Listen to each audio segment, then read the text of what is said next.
In the grim darkness of the far future, there is only war. And one girl eating corpse starch scrapings from a drainage pipe who didn't know why dogs crossed the street when she walked past. Hey, I'm your brother from the Void, and this is Tales from the Void. Today's story is a recording left in a hidden chamber by Nythera Golvane, Ordo Malleus, 100 years of service, 11 daemonic incursions broken, 2 worlds condemned to Exterminatus. She's leaving it for the next blank, born into a world that recoils from her. So that girl won't waste the years Nythera did, figuring out what the silence means. Settle in. This is Tales from the Void. Let's begin. They will tell you that the Inquisition finds its servants in the ranks of the faithful, that we are drawn from scholars, soldiers, noble houses, sanctioned psychers, men and women of conviction who heard the Emperor's call and answered it with fire in their hearts. That is true. For some. For me, the Inquisition found something else entirely. It found a girl eating corpse starch scrapings from a drainage pipe on Carthaun Tertius, and it did not find her because she was faithful or brilliant or brave. It found her because she was empty, because she was a hole in the shape of a person, and holes, it turns out, are terribly useful when the universe is full of things that need to be swallowed. My name is Nythera Golvane, and I have served the Ordo Malleus for 100 years. I have broken demonic incursions on 11 worlds. I have sanctioned the Exterminatus of 2. I have condemned 19 of my fellow Inquisitors to death, and I have been condemned to death myself 3 times, though as you can observe, the sentence has yet to be carried out. I am recording this testimony not for the Ordo's archives, which will never receive it, and not for any successor I have chosen, because I have chosen none. I am recording it for the one person who might find it after I am gone, and need to understand the silence she has been carrying since birth, and what that silence is for. I do not know that person's name. I do not know that she exists yet. But the galaxy keeps producing my kind, and one day another blank will walk into the chamber where this device is hidden, and she will press play, and what she hears will save her years that I did not have. So, let me begin where all honest stories begin. In the filth, in the dark, in the place no one was watching. Carthaun Tertius is a hive world in the Draven Reach, a cluster of systems in the southern extent of Segmentum Tempestus that no one of importance has ever cared about, and no one of importance ever will. It produces laspax, chemical solvents and human beings in roughly equal quantities, and the Imperium values all 3 about the same. The hive itself, Carthaun Primaris, is a vertical city. 60 kilometers from foundation, sumps to the spire tips, layered like geological strata, except that instead of rock and mineral deposit, you have human misery compressed under its own weight, until it becomes something almost geological in its permanence. The upper hives are habitable, the mid-hives are survivable. The underhive is a place where the word survival takes on a different meaning, a meaning that involves eating things you cannot identify and sleeping in places where the walls breathe condensation that leaves chemical burns on your skin if you stay still too long. I was born somewhere in the mid-hive. I do not know the exact level. I do not know my parents. I do not know if they abandoned me because they sensed what I was, or because they simply could not afford another mouth, or because they died, or because they never existed as anything more than a biological transaction in a dark corner of a hab block. What I know is that my earliest memories are of being alone, and not the kind of alone where you are merely without company, the kind of alone where the universe itself seems to lean away from you like a crowd parting for something unclean. I did not understand it then. How could I? I was 4, perhaps 5. Too young to know what a blank was, too young to know that the revulsion in every face that turned toward me was not something I had earned, but something I simply was. I thought for a very long time that I was simply unlikable, that there was something visibly wrong with me, some deformity or stain that others could see and I could not. I would find reflective surfaces, broken panes of armor glass, puddles of coolant runoff, and I would stare at my own face trying to find the flaw. It was never there. I looked ordinary, small, thin, dark-haired, unremarkable in every physical sense. But people would cross to the other side of a corridor when I walked toward them. Vendors would refuse to serve me, and not because I had no scrip. They would refuse me before I even opened my mouth, waving me away with expressions that sat somewhere between disgust and genuine fear. Children would not play with me. Adults would not shelter me. Dogs would not come near me. And Carthune Tertius had plenty of dogs, feral things that lived on spilled grain and vermin, desperate enough to befriend anyone who might share a scrap. But not me. Never me. I learned to survive the way any unwanted creature does, by being quick, by being quiet, and by understanding that the world was not going to do me any favors, so I had better not waste time expecting them. I stole food. I slept in ventilation shafts where the hot air from manufacturing levels kept the temperature just above freezing. I learned the patrol patterns of the enforcers, the territorial boundaries of the underhive gangs, the schedules of the work shifts that moved thousands of laborers through the transit corridors like blood cells through an artery. I learned all of this by watching, because watching was the only thing I could do. I could not ask anyone. I could not befriend anyone. I existed in a sphere of involuntary solitude that moved with me wherever I went. There is something that happens to a child who grows up without a single moment of human warmth. You do not become hard, not exactly. You become observant.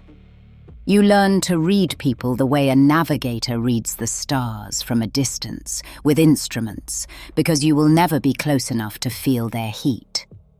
I could tell you what a person was thinking before they spoke by the way they shifted their weight, the angle of their jaw, the rhythm of their breathing. Not through any psychic gift, you understand, the exact opposite.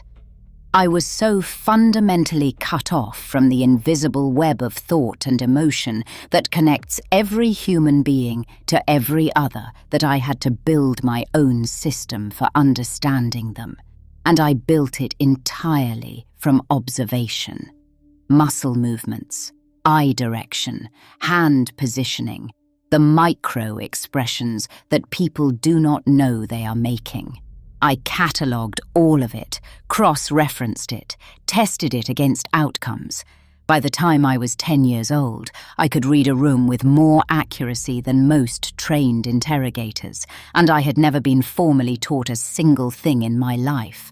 That was my education. That was my academy. 10 years of hiding in walls and watching people from the other side of a hatred that had no name and no reason, learning the machinery of human behavior because I was locked out of its more natural channels. It was not a happy childhood. I will not pretend it was. But it was an effective one, and the Imperium, whatever its many failings, does appreciate effectiveness. I was 12 years old when I first killed someone. A ganger from one of the lower-level territorial crews, a man called Droz or Druz. I never learned the proper pronunciation, and it hardly matters now. He had caught me stealing from one of his caches, a stash of dried protein strips hidden behind a wall panel in what he imagined was a secret location. He was large, he was angry, and he had a blade, one of those crude underhive things made from sharpened industrial scrap. He cornered me in a dead-end passage, and he was going to kill me, not because the protein strips were particularly valuable, but because that was simply what you did when someone stole from you in the lower hive. You made an example. I had a piece of broken pipe that I had been carrying as a walking stick, and I hit him with it. I hit him in the side of the head and he went down, and then I hit him again because he was still moving, and again, and I did not stop until he was not moving anymore. I was small, and he was large, and I was terrified, and he was not expecting resistance from a child who weighed half what his right arm weighed, and that surprise was the only advantage I had, and I used it until there was nothing left to use it on. I sat next to his body for a long time afterward. I had killed a man, and the world had not changed. The ventilation fans still hummed. The condensation still dripped. Reality had not reacted at all. That was, I think, the moment I began to understand something fundamental about the universe I lived in. It does not care, it does not judge. It simply continues, and you either continue with it or you stop. I took his protein strips, his blade, and his boots, which were too large for me, but better than the rags I had been wrapping my feet in. I left his body where it lay. Someone would find it. Someone would strip it further. The hive would digest him the way it digested everything. For 2 more years I lived like this. A ghost in the walls. A negative space in the shape of a girl. Surviving on scraps and stolen goods, and the kind of animal cunning that necessity breeds in children who have no other choice. I was 14 when the Inquisition found me, and when I say found me, I mean it in the most literal possible sense, because an Inquisitor of the Ordo Malleus, named Ossavian Dreth, walked into a lower hive market square one afternoon, and every person in that square reacted to his presence with the kind of terrified deference that powerful men generate in crowded places, every person except me, and that was what caught his attention. I was sitting on a crate near a water vendor, waiting for the vendor to be distracted so I could steal a canister. Dreth walked through the market with 3 of his retinue, a tall man in black carapace armor, a woman with augmetic eyes who carried a data slate the size of a small shield, and a figure in a heavy cloak whose face I could not see. The market parted for them. People dropped their gazes, pulled their children close, found urgent business elsewhere. And I simply sat there on my crate and watched them pass with the blank curiosity of someone who did not quite understand why everyone else was afraid. I was not brave. I was not defiant. I simply did not feel it. Whatever it was that Dreth projected, whatever psychic weight or spiritual authority radiated from a man who had spent 40 years hunting demons, it washed over me like water over stone and left absolutely nothing behind. He stopped. He turned. He looked at me, and I looked back at him, and for the first time in my life, I saw an expression on another person's face that was not revulsion or fear or contempt directed at me. It was interest, pure, focused, professional interest, the look of a man who has found something he has been searching for. He said, "What is your name, child?" I said, "What is it worth to you?"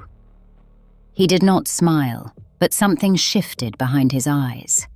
He was old even then, 70 or 80 standard years with juvenate treatments stretching him further, a lean face carved into deep lines by decades of the kind of work that leaves marks no surgeon can erase. He wore a long grey coat over armour that was battered but well maintained, and the rosette of the Inquisition hung at his chest on a chain of blackened steel. I had no idea what it was. I had never heard of the Inquisition, never heard of the Ordo Malleus, never heard of any of the vast apparatus of power that governed the Imperium beyond the hive walls.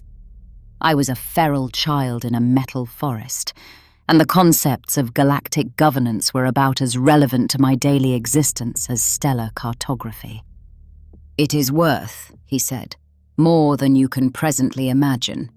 Come with me, and I will show you." I should have refused.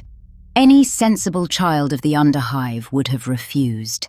Strange men offering unnamed rewards in exchange for your company were not, as a general rule, offering anything you wanted to receive.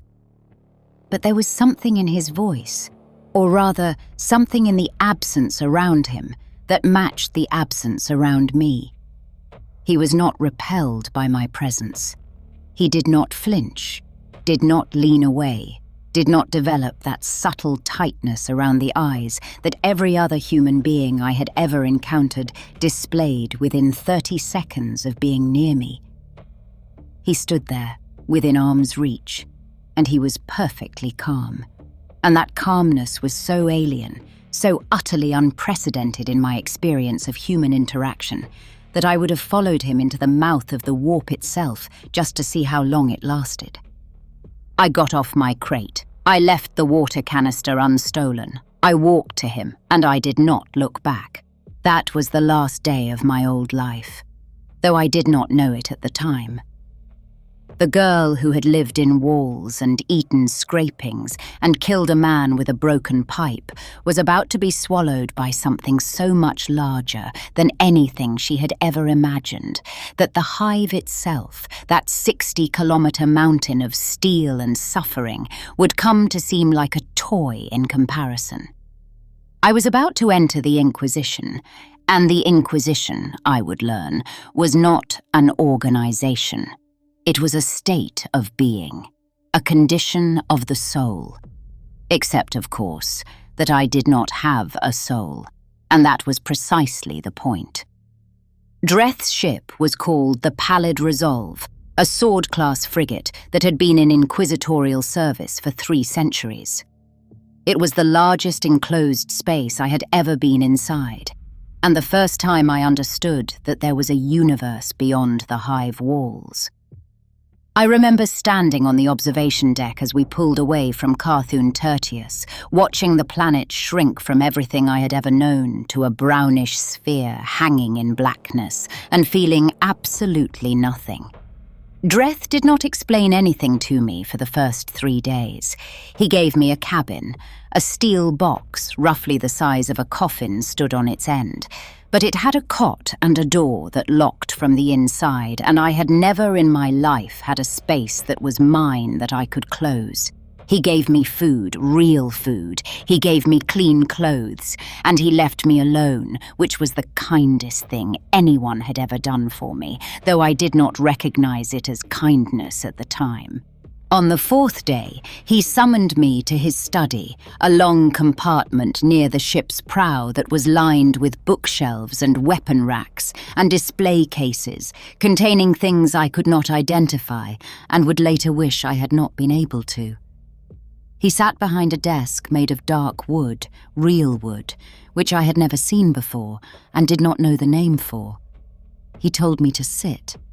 I sat. "Do you know why people dislike you?" he asked. "No," I said. "Do you know what a psyker is?" I shook my head. "Do you know what the warp is?" "No." He leaned back in his chair and studied me for a long moment. I studied him back, because that was the only thing I knew how to do. His face was giving me very little to work with. Whatever emotional signals Osavian Dreth generated, they were faint and tightly controlled, the product of decades of discipline. But I could read the small things. The way his fingers rested on the desk, relaxed, not gripping. The steadiness of his breathing. The angle of his head tilted very slightly to one side, the posture of a man assessing something rather than threatening it. He was not afraid of me. He was not repulsed by me. He was interested, in the clinical, purposeful way that a weaponsmith is interested in a new alloy. "Let me tell you what you are." And he did. It took several hours. He was thorough. Dreth was always thorough. It was one of his defining qualities, and eventually one of his most dangerous ones. He explained the warp, the immaterium, the sea of psychic energy that underlaid reality like an ocean beneath a sheet of ice. He explained psychers, people whose minds were connected to the warp with unusual strength, channels through which that energy could flow into the material world. He explained demons, the predatory intelligences that inhabited the warp and hungered for the material realm, and the ways they used psychers as doorways to cross into reality. And then he explained me, a blank, an untouchable, a human being born with the pariah gene, a mutation so rare that perhaps one person on an entire world in any given generation would carry it. Where a psyker was a beacon in the warp, bright and burning and visible, I was the opposite. I was a void, a dead zone, a point of absolute nothingness in the psychic landscape. My mind did not merely lack a connection to the warp, it actively pushed it away, created a bubble of anti-psychic interference around me that disrupted warp-based phenomena, weakened psychers, and caused physical pain to anything that existed primarily in the immaterium. That was why people hated me. Every human being, even the most mundane and non-psychic, has some faint connection to the warp, some thread of psychic resonance that connects their consciousness to the greater fabric of existence. It is what makes us feel empathy, what generates the subtle hum of shared experience between living beings. And I severed it. My presence cut those threads, created a zone of absence around me that every human soul instinctively recoiled from, not because I was dangerous in any way they could articulate, but because standing near me felt like standing at the edge of a cliff that had no bottom. "You are not disliked," Dreth told me.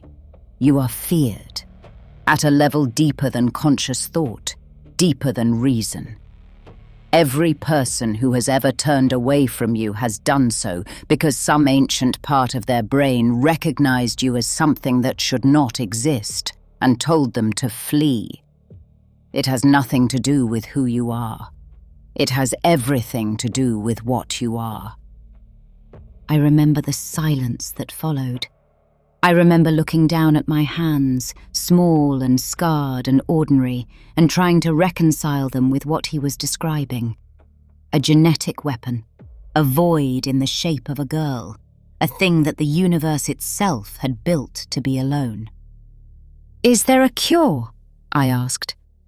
"No, but there is a purpose." Purpose. It was the first time anyone had used that word in connection with me, and it landed with a weight that I did not expect. A purpose meant a function, and a function meant a value, and value meant that the universe might have a reason for keeping me alive after all. It was not a warm feeling. It was not a comforting one. But it was better than the alternative, which was that I was simply a mistake, an error in the biological machinery, a broken thing that existed for no reason at all. Dreth's retinue did not share his equanimity regarding my presence. His primary acolytes numbered 7 when I arrived, and they greeted my addition to the household with reactions ranging from studied indifference to barely concealed hostility. Fenric Kold, his master-at-arms, could not be in the same room as me without developing a visible facial tic. Mirai Sovestin, Dreth's savant, was perfectly polite to me in conversation, and then I would find her reports recommending that I be transferred to the Culexus Temple at the earliest opportunity, where my talents could be properly utilized, which was a diplomatic way of saying, put somewhere that is not here. The one I found most interesting was Pallid Resolve. He was Dreth's sanctioned psyker, a telepath of moderate strength who served as the retinue's primary diviner and communications specialist. A psyker and a blank on the same ship. You can imagine the complications. Orestan could not come within 15 meters of me without his abilities beginning to fray. At 10 meters, he would develop nosebleeds. At 5, he once told me, it was like having the inside of his skull scraped clean with a wire brush.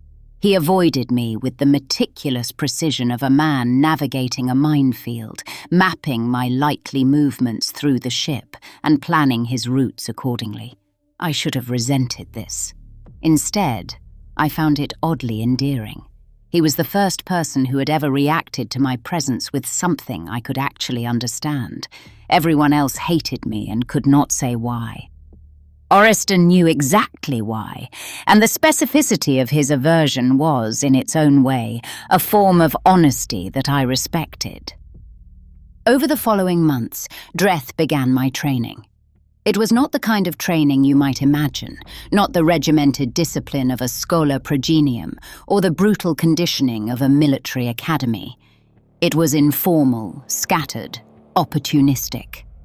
Dreth taught me things as they became relevant, which meant that my education was shaped entirely by whatever crisis we happened to be dealing with at the time. During a transit through the warp between Carthun Tertius and a system called Velenoth, he taught me to read. During a stay on the orbital station above Velenoth while we waited for intelligence reports, he taught me the basics of Imperial Gothic and Low Gothic syntax. During a 6-week investigation into a possible chaos cult operating in the merchant districts of Velenoth Secundus, he taught me interrogation techniques, evidence analysis, and how to fire a laspistol. I took to the laspistol more quickly than the reading. My first real mission, the first time I was not simply observing but actively participating, came 8 months after Dreth took me from Carthun Tertius. We were on a world called Grethmund, an industrial satellite orbiting a gas giant in the Fallenmarch subsector, where a manufacturing facility had been experiencing what the local authorities described as labor unrest, and what Dreth's intelligence network described as a potential daemonic incursion. Workers in the deep foundries had been reporting hallucinations. Machines had been producing outputs that no one had programmed. 3 foremen had killed themselves in a single week, and the autopsies had revealed anomalous brain activity consistent with psychic contamination. Dreth believed that something was leaking through from the warp, feeding on the fear and misery of the foundry workers. Building strength toward a full manifestation, he brought me to the foundry. Not as a soldier, not as an investigator, as a weapon. He walked me through the corridors of that sweltering industrial hell, past rows of automated stamping presses and rivers of molten metal. And wherever I walked, the hallucinations stopped. Workers who had been muttering to themselves, clawing at their own faces, staring at walls with expressions of frozen terror, they blinked, shook their heads, came back to themselves as if waking from a dream. My aura of negation pushed the warp influence back, created a clean space around me where the contamination could not reach. I was a broom sweeping invisible filth from a factory floor. We found the source in the deepest level of the foundry, a chamber where the heat was so intense that we wore sealed environment suits. A crack in reality, small, no wider than my handspan, hovering in the air above a pool of cooling slag. It pulsed with light that was not light, colors that had no names in any human language, and from it came a sound like 1,000 voices whispering in unison, saying things that I could not hear because my mind refused to receive them. The others heard it. Cald went pale and gripped his weapon until his knuckles whitened. Sovestin's augmetic eyes flickered and spat static. Orrestan, who was positioned at the far end of the corridor because bringing him any closer to me was unthinkable, began to scream. But I just stood there, 3 meters from a wound in reality, and I felt nothing at all. The crack responded to my presence. It shrank. It flickered. The light dimmed, the whispering faded, and the air that had been heavy with something unseen and terrible became simply air again, hot and metallic and mundane. The crack did not close entirely. Dreth had to complete a ritual of banishment that took another 4 hours and required the sacrifice of a sanctified servitor, but my presence had weakened it enough to make that ritual possible. Without me, Dreth told me afterward, the breach would have resisted standard banishment procedures, and they would have been forced to destroy the entire facility with orbital bombardment. I was 14 years old. I had been in the Inquisition for less than a year, and I had just been shown, in terms that admitted no argument, what I was for. Over the next decade, Dreth refined me. That is the word I choose deliberately, because it was closer to metallurgy than mentorship. He identified my useful properties, and he enhanced them while burning away the impurities. He taught me the history and doctrine of the Ordo Malleus, the study of demonology from the safe side of the theoretical divide, the classification systems and threat assessment protocols, the rituals of warding and banishment that an inquisitor's retinue must know, even if they cannot perform them themselves. He taught me combat, both armed and unarmed, bringing in specialists from his network for close-quarters blade work, marksmanship, explosive ordnance, and the particular type of violence that the Inquisition calls sanctioned termination, and everyone else calls assassination. He taught me the political architecture of the Imperium, the Adeptus Terra, the Ecclesiarchy, the Mechanicus, the Astartes, the Guard, the Navy, all the vast interlocking machinery of governance and war that held the human species together across a galaxy that was actively trying to kill it. And he taught me the one lesson that mattered more than all the others combined, the lesson that defined the Inquisition and separated it from every other imperial institution. Nothing is forbidden. Nothing is beyond consideration. The only law is survival, and the only sin is failure. This was, I would later understand, a radical's creed dressed in a Puritan's language. But I did not understand that then. I was young, I was grateful, and I was, for the first time in my life, being treated as something other than a nuisance or a threat. Dreth gave me something I had never had before, a context in which my existence made sense. I was not broken. I was not defective. I was a weapon, and a weapon in the right hands could be righteous. I accepted this with the desperation of a drowning person accepting a hand, and I did not think to examine the hand too closely. The years that followed were the closest thing to a normal life that I have ever experienced, which tells you something about what passes for normal in the Inquisition. We moved from world to world, investigation to investigation, following the invisible trails of warp contamination and demonic influence that threaded through the fabric of the Imperium like rot through wood. Dreth was meticulous in his methods. He would spend weeks, sometimes months, building a picture of a threat before he acted. He would map networks of cultists with the patience of a cartographer, identify the nodes of influence, trace the lines of corruption back to their source, and only when he understood the full architecture of the heresy would he begin to dismantle it. I admired this approach. It was the way I thought, the way my mind had been built by 14 years of observation. Watch first, understand the pattern, then act with precision. I was 18 when Dreth promoted me to full acolyte status. I was 23 when he elevated me to explicator.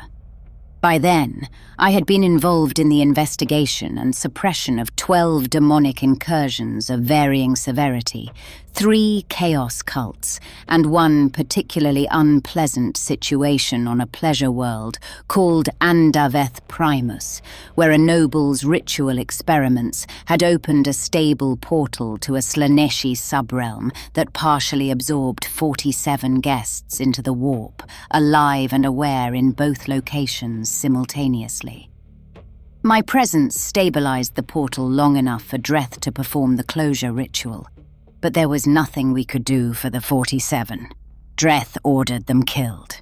It was a mercy. I believe that. I have to believe that. Somewhere around my 25th year, I began to develop something that I will cautiously call a reputation. Within the Ordo Malleus of the Draven Reach, the word had spread that Dreth's blank was unusually effective and unusually his. A female blank, by all the standing protocols of the Imperium, ought to have been requisitioned by the Sisters of Silence within hours of her detection. Dreth had simply never reported what I was. He had filed me on his retinue manifest as an unassigned acolyte aspirant, indigenous recruit, designation pending biometric clearance. Language deliberately ambiguous enough that no Adeptus filing clerk would flag it, and no automated cross-reference would match the entry to the Sisterhood's standing requisition orders for female blanks. By the time anyone in the Sisterhood might have noticed an unaccounted asset in the sector, I was already too embedded in his operations to be politely extracted. He had stolen me, in the most bureaucratic sense of the word, and the Sisterhood does not pick fights with the Ordo Malleus over a single recruit. So I remained where I was. Other Inquisitors began to request my services. Dreth would lend me out on occasion, always with specific parameters, a fixed duration, a defined scope of operations, and a return date that was non-negotiable. I served briefly under Inquisitor Castellan Heroe of the Ordo Malleus during a purge of Tsinchian cultists on the Forge world Magnesk, and under Inquisitor Lishena Torval during a demon host containment operation in the Valentis system. These experiences were valuable not because they taught me new techniques, but because they showed me that Dreth's approach was not the only approach. Harrowe was a hammer. Torval was a scalpel. Dreth was something in between, and seeing the alternatives allowed me to understand his methods with a clarity that proximity had obscured. It was during my service under Torval that I first encountered the concept of demonic binding.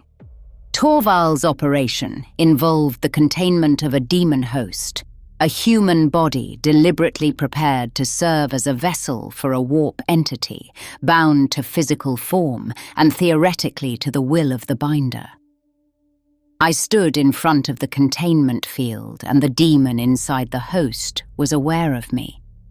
I could see it in the way the host's body pressed against the hexagrammic barrier in my direction with an expression that was not hunger, but something closer to panic. It was afraid of me, in the immediate, visceral way of a creature that has seen its own destruction and recognizes it. I stood there watching it recoil, and I felt something that I suppose, in a person with a soul, might be called satisfaction. Torval saw me watching and said, "The binding is the most dangerous tool in the Inquisitor's arsenal. It puts the enemy's power in your hand and lets you aim it. And the temptation to aim it is the most corrupting force in the galaxy, because it works." I asked her if she had ever been tempted. She said, "Every single day. The difference between a Puritan and a radical is not that one resists temptation and the other does not. It is that the Puritan believes the resistance is the point and the radical believes the temptation is." I did not understand what she meant. but I filed it away, the way I filed everything away, waiting for the context that would make it meaningful. I was 31 years old when Dreth elevated me to interrogator, the rank that sits one step below full Inquisitor. The ceremony, such as it was, took place in his study aboard the Pallid Resolve, the same room where he had first told me what I was.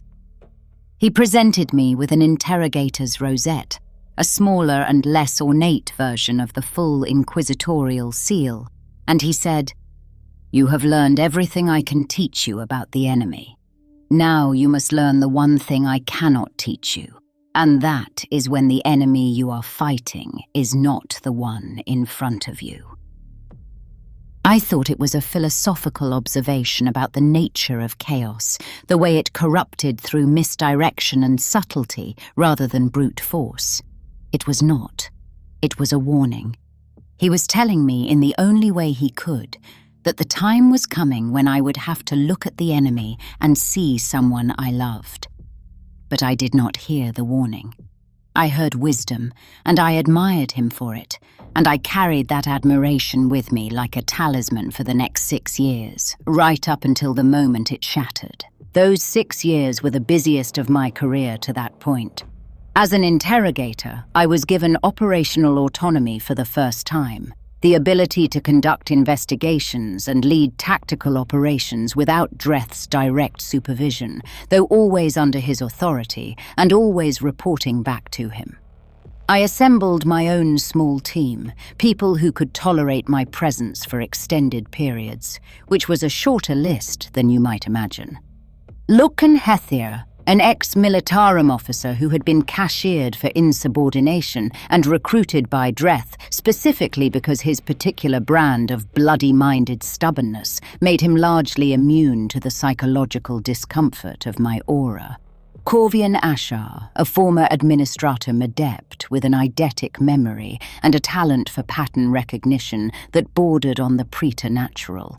And Brannock, just Brannock, a combat servitor that Dreth had given me as a gift on the occasion of my elevation, a 2-meter assembly of metal and meat that followed me with the devoted blank-faced loyalty of a machine, and was the closest thing I had to a companion who did not flinch when I walked into the room. Together, we conducted investigations across a dozen worlds in the Draven Reach and beyond. We broke a cult of Nurgle worshippers operating inside a military hospital on Vorenthas, where the cultists had been deliberately infecting wounded guardsmen with warp-tainted pathogens and harvesting the resultant mutations for ritual purposes. We tracked a rogue psyker across 3 systems, a man whose uncontrolled abilities were tearing holes in reality wherever he went, leaving a trail of localized daemon incursions like footprints in mud, and we caught him on a backwater agri-world where he had holed up in an abandoned processing facility, and I walked into the room where he was hiding and he simply stopped. His powers collapsed, his connection to the warp severed. He fell to his knees and wept, and the holes he had torn began to close, and I stood over him feeling nothing at all while Hether put a bolt round through his skull. I should say something about Hether because he matters to what comes later, and because if I do not speak of him now, no one ever will. He was not a kind man. He was blunt, profane, scarred across both hands from a flamer accident during his guard service, and he had the conversational grace of a combat shovel. But he was the first person in my adult life who treated my blank nature as a mundane inconvenience rather than an existential horror. One evening, on the transit between Vorenthas and our next assignment, I found him in the ship's mess hall, cleaning his bolt pistol at a table that was otherwise empty because everyone else had moved to the far end of the room when I entered. He looked up, saw me standing in the doorway and said, "You going to stand there all night, or are you going to sit down? I have been cleaning weapons in worse company than yours. My last commanding officer smelled like a Grox latrine and told the same 3 jokes for 9 years. You are a significant improvement." I sat down. He went back to cleaning his pistol. Neither of us spoke for over an hour, and it was the most comfortable silence I had ever experienced. That became our pattern over the years that followed. Nythera and I did not have conversations in any meaningful sense. We occupied the same space, worked in parallel, communicated through short declarative sentences about operational matters, and understood each other with a clarity that had nothing to do with words and everything to do with the particular bond that forms between people who have repeatedly trusted each other not to die at the wrong moment. I would not call it friendship.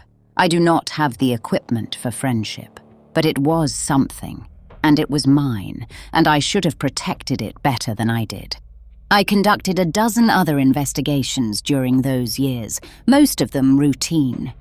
And I conducted, at Dreth's direction, a quiet audit of an Ordo Malleus facility on the moon of Gathrex Prime, a secure installation where confiscated daemonic artefacts were stored pending study or destruction. It was this last investigation that planted the first seed of doubt, though it took years to germinate. The audit was routine, or at least Dreth presented it as routine. He wanted me to inventory the facility's holdings, verify the security protocols, and ensure that nothing had been removed or tampered with. I spent 3 weeks on that cold, airless moon, going through vaults and catalogues and chain of custody records, and what I found was that the records were impeccable, every artifact accounted for, every protocol followed, every seal intact. It was, by any objective standard, a flawless operation, and that was what troubled me, because nothing in the Imperium is flawless. There are always discrepancies, always small errors, always the accumulated friction of human imperfection grinding against bureaucratic procedure. A perfect record is not a sign of perfect compliance. It is a sign that someone has been editing. I reported my suspicion to Dreth. He thanked me, told me my instincts were excellent, and closed the investigation. He said he would handle it personally. I accepted this. He was my mentor, my authority, the man who had given me everything. If he said he would handle it, he would handle it. I did not ask how. I did not ask what he found. I did not follow up. This is the mistake I have spent the rest of my life trying to understand, whether it was genuine trust or willful blindness, and I have never been able to determine the answer, because the line between those two things is so thin that sometimes I think it does not exist at all. 3 years after that audit, everything broke apart. It began, as so many catastrophes do, with something small. A name on a manifest that should not have been there. Dreth had dispatched me to the Hestavar system to investigate reports of a minor demonic manifestation in the mining colonies of Hestavar 3, a routine assignment that should have taken 2 weeks and involved nothing more dramatic than identifying the source of contamination and recommending a purge protocol. The manifestation turned out to be even less significant than reported. A residual echo from a warp storm that had passed through the system decades earlier, requiring nothing more than a cleansing ritual performed by the local ecclesiarchy. I completed my assessment in 4 days, and, finding myself with time to spare before my scheduled extraction, I did what I always did when I had free time and access to an Imperial data network. I searched for patterns. I had developed a habit, almost a compulsion, of cross-referencing shipping manifests, personnel transfers, and equipment requisitions wherever I went. It was a technique Dreth himself had taught me. The idea that corruption leaves traces not just in people and places, but in the movement of resources, that if you follow the flow of material through the Imperium's vast logistical arteries, you will eventually find the blockage where something is being diverted for purposes that the paperwork does not describe. On Hestevar III, I had access to the system's commercial shipping database, a vast and poorly organized archive of cargo manifests spanning several decades. I was searching for anomalies purely out of habit, the way a predator scans for movement even when it is not hungry, when I found a requisition entry for a consignment of hexagrammic ward plates, 36 units, military specification, shipped from the Gathrex Prime facility to a destination listed as a private holding on a world called Vorenthas in the Drallan subsector. The destination was not an inquisitorial facility. It was not a military installation. It was not any kind of imperial structure at all. It was, according to the limited data I could access, a private estate registered to a holding company whose ownership records disappeared into a maze of shell entities and dead-end referrals. The requisition was authorized by a cipher code that I recognized because I had seen it on 100 documents over the past 17 years. It was Dreth's personal authorization cipher. Ward plates have very specific applications. They are used to contain and constrain warp energy, to create barriers against demonic entities, and, in certain configurations, to construct the hexagrammic containment arrays used in the binding of demons to physical vessels. 36 plates. That was enough for a large-scale binding circle, the kind used not for containment, but for invocation, for deliberately summoning a warp entity and imprisoning it in a prepared host. I sat in the data terminal alcove on Hestevar III, and the pattern assembled itself with the cold precision that my mind had been built for. The audit on Gathrex Prime.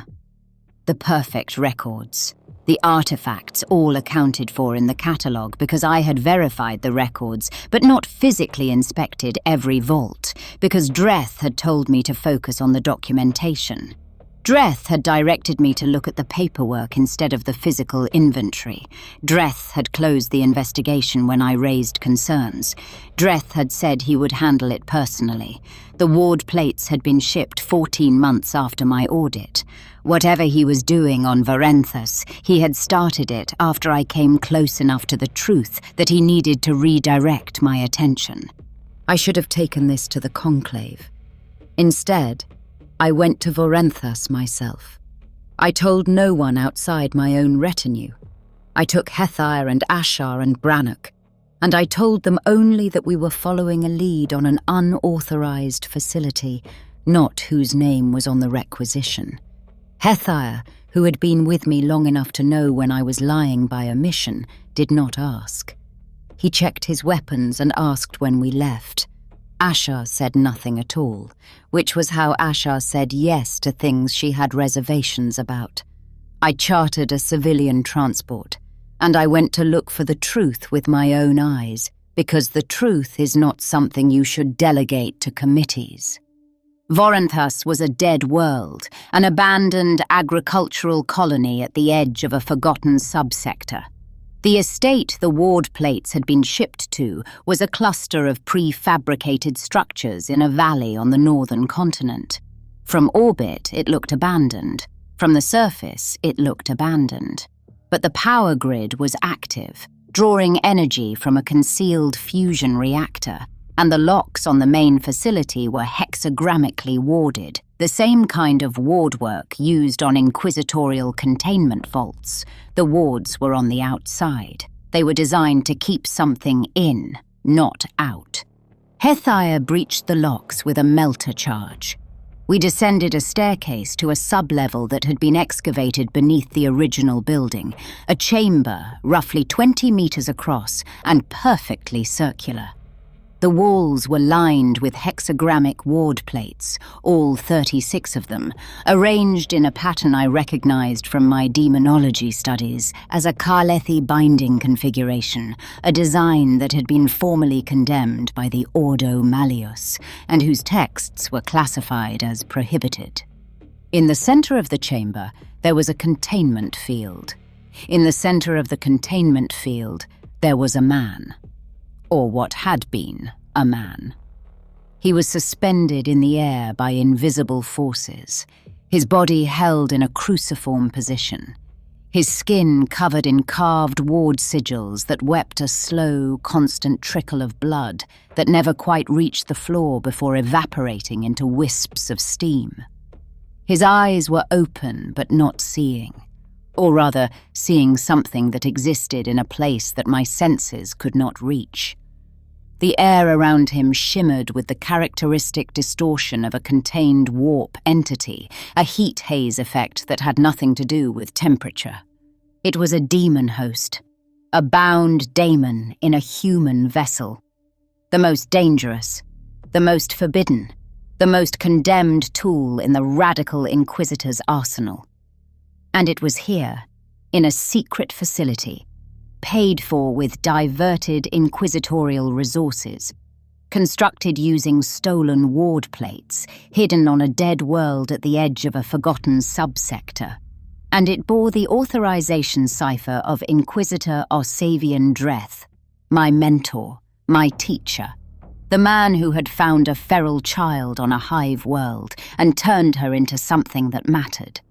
I stood in that chamber, and I understood, finally, what Torval had meant when she said that the temptation of binding was the most corrupting force in the galaxy. I understood what Dreth had meant when he said the enemy was not always the one in front of you. And I understood something about myself that I had not wanted to know, which was that the trust I had given Dreth was not the trust of a disciple for a master. It was the trust of a starving dog for the first hand that had ever fed it, irrational and absolute and completely blind to the possibility that the hand might be reaching for a leash. What I felt in that chamber, looking at what Dreth had built, was not anger. It was clarity. The pattern resolved itself in an instant.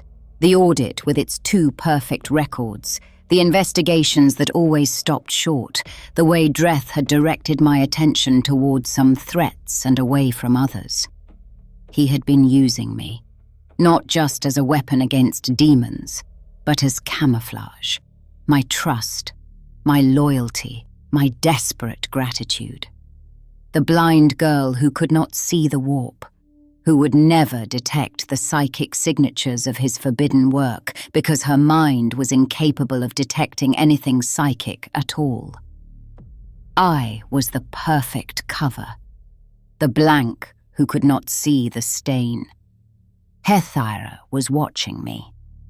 He had seen the demon host, he understood what it meant, and he was waiting for my order. There was a moment, and I will be honest about it, when I expected him to argue. He had been Dreth's recruit, after all, brought into the retinue by Dreth's own hand.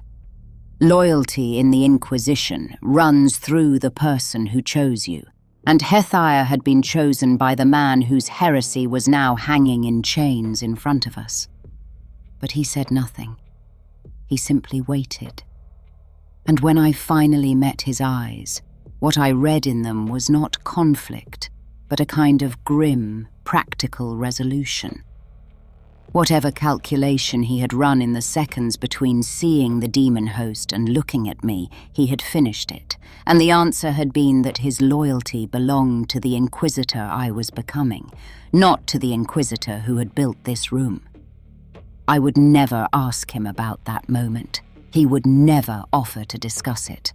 It was the closest thing to a vow either of us had ever made. Ashar was recording everything, her eidetic memory already building the evidence file that would be needed for a formal tribunal.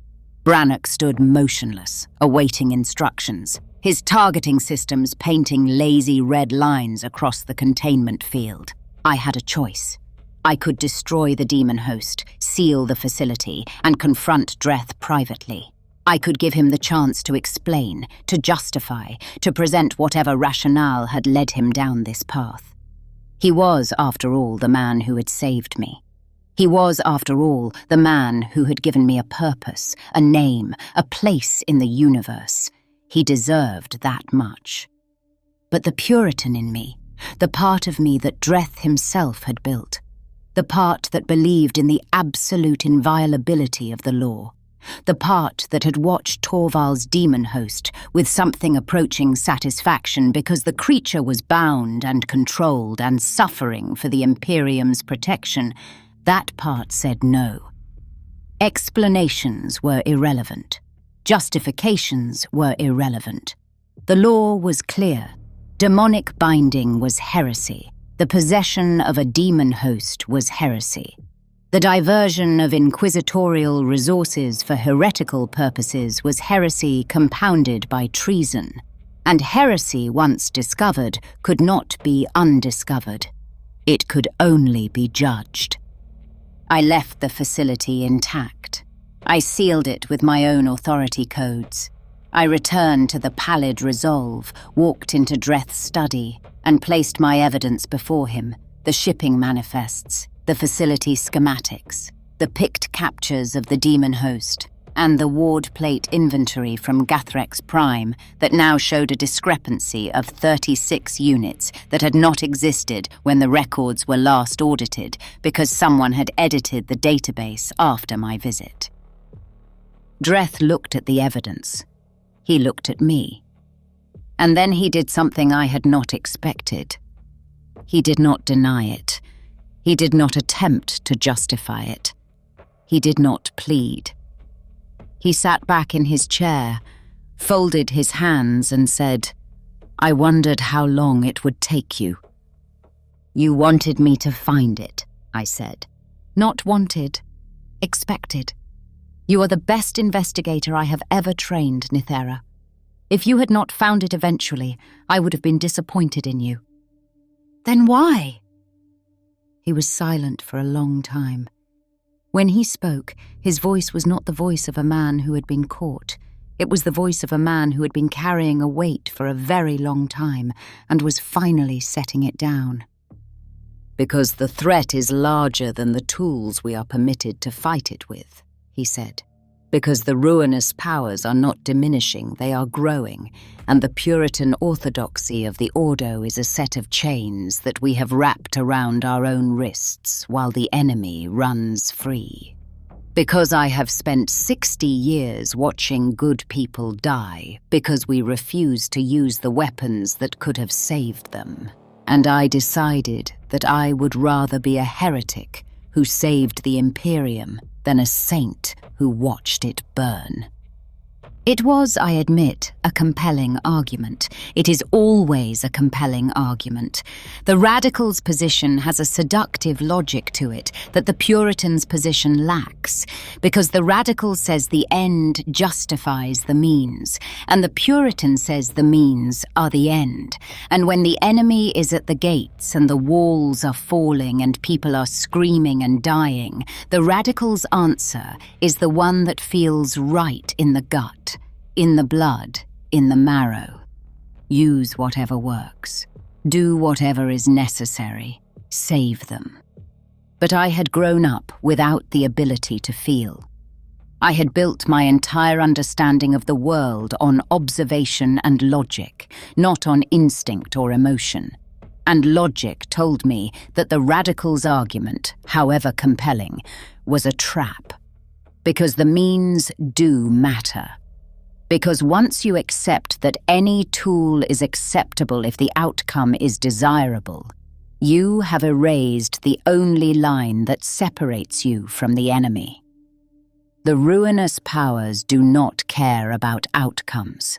They care about the erosion of principles, the slow dissolution of the boundaries that keep the darkness at bay. Every demon bound is a principle abandoned.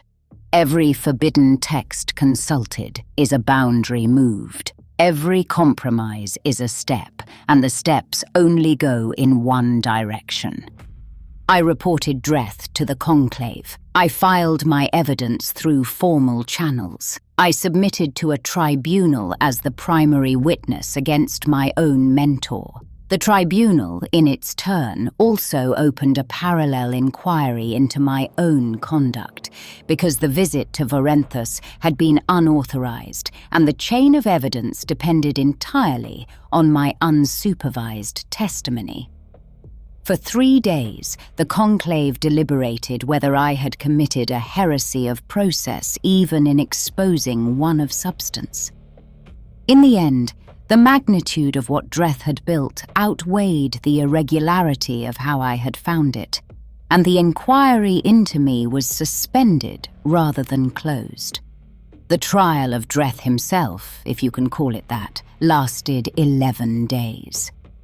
Dreth did not contest the charges. He did not recant. He stood before the assembled inquisitors of the Draven Conclave, and he said what he had said to me, that the threat was larger than the tools, that the orthodox methods were failing, that he had done what was necessary. The Conclave sentenced him to death. The sentence was carried out 3 days later by firing squad on the execution deck of the Conclave Fortress Station Vigilance Eternal, and I was present, because I had been asked to attend and because I would not have been able to live with myself if I had refused. Before the firing squad raised their weapons, before the order was given, they allowed him a final statement. Most condemned heretics use this moment to recant, or to curse, or to scream. Dreth did neither.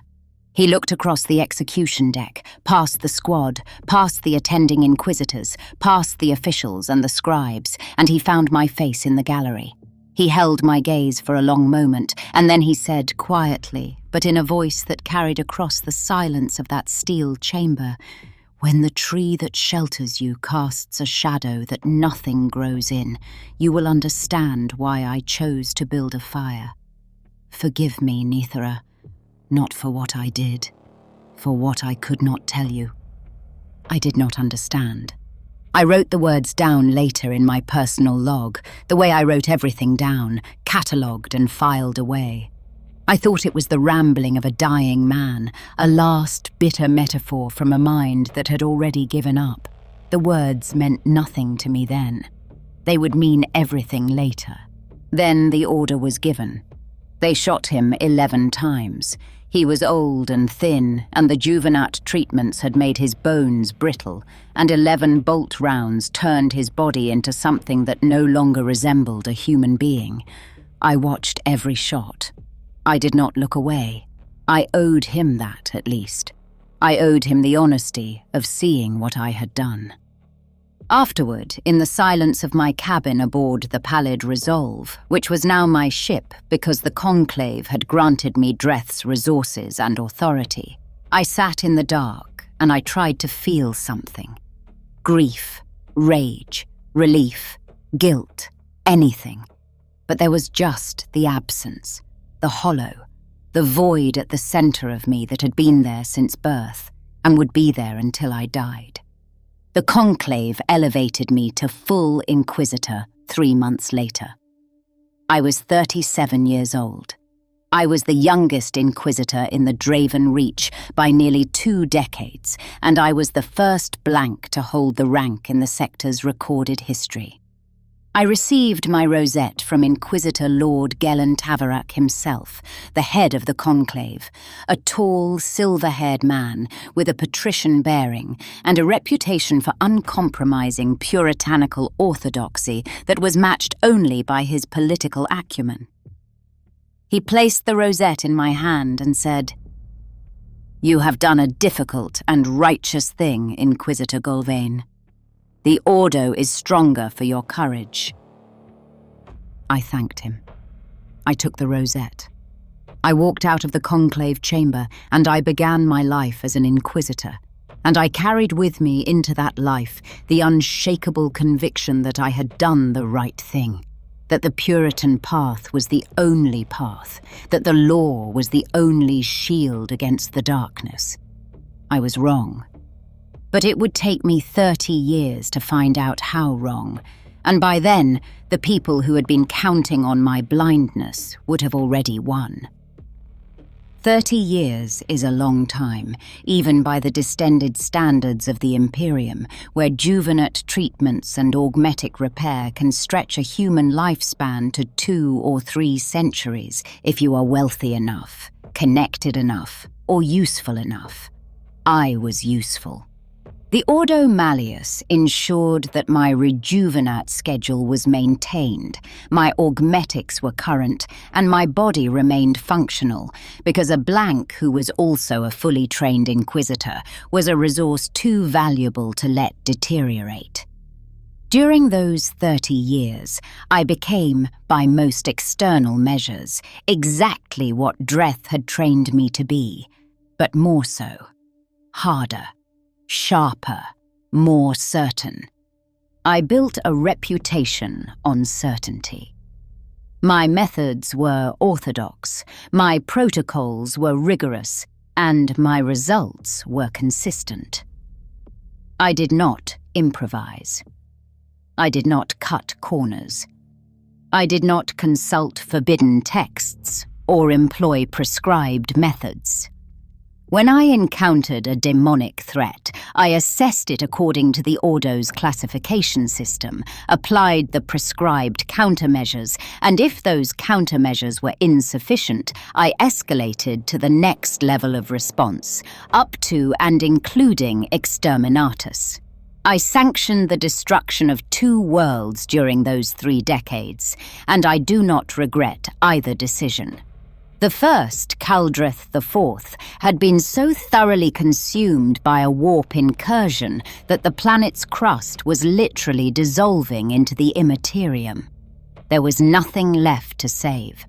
The second, Andromeda VII, was a more difficult call, a hive world with a population of 11 billion, where a cornate cult had breached the barriers between real space and a blood dimension of the warp, and the breach was expanding at a rate that would have consumed the planet within 3 weeks and potentially destabilized the entire subsector. I gave the order. 11 billion people died. And the breach closed, and the subsector survived, and I wrote my report and filed it with the Conclave and moved on to the next assignment. There was one operation during those years that I think about more than the others, though it was far smaller in scale. A shrine world called Palanthis Minor, a quiet place of pilgrimage and devotion, where the local clergy had reported that one of their most senior priests had begun speaking in languages he did not know, and weeping blood during evening vespers. It was, by the Ordo's classification system, a Category 3 manifestation, low-level demonic influence, the kind of case that a senior acolyte could have handled. But Tavarak assigned it to me, and so I went. The priest's name was Enavard. He was 73 years old, a gentleman who had served his congregation for 5 decades, and the thing that was crawling through the cracks in his faith was a never-born of Tzinch, a whisperer, a small and patient predator that fed on doubt. I could have walked into his chamber and ended it immediately. My aura would have driven the entity out, and a simple banishment ritual would have sealed the breach. It would have taken an hour. Instead, I sat with him for 3 days, because the entity had not yet taken root deeply enough to require violence, and because Enavard was afraid, and because I wanted to understand what fear felt like to someone who could actually feel it. He could not tolerate me sitting close. No one ever could, and he was already trembling from the demon inside him. So we spoke through a partition of dark glass, my voice carried into his cell by a vox bead, and his voice answering through the same channel. He told me later that the further away from the partition I moved, the louder the whispering inside his head became, until he understood that whatever I was the only thing in the building louder than the thing trying to eat him. After that, he stopped flinching when my voice came through the speaker. Brannock stood watch in the corridor outside, motionless, his targeting systems on standby, the 2-meter shadow that had been beside me for 30 years and would be beside me for 30 more. Enevard told me about his doubts, his questions, the moments in his long life of faith when the Emperor's light had seemed dim and distant, and I listened the way I had always listened, from the outside, watching a human experience I could catalogue but never share. On the 3rd day, I banished the Whisperer, and Enevard wept, and I stood there feeling the absence of whatever it was he was feeling, and I thought for the first time in decades about Dreth, and about what it meant to be a weapon that could save people but never truly be one of them. I am telling you this not to catalogue my accomplishments or to justify my decisions, but to show you what I had become.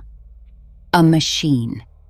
A mechanism of the Ordo, perfectly calibrated, perfectly reliable, perfectly blind.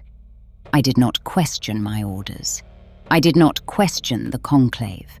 I did not question Tavarak, who had become, over the years, something like a patron, a senior authority who directed my assignments, approved my resource requests, and occasionally summoned me to the Vigilance Eternal for what he called strategic consultations, conversations in his private chambers where he would share intelligence about threats to the sector and solicit my analysis.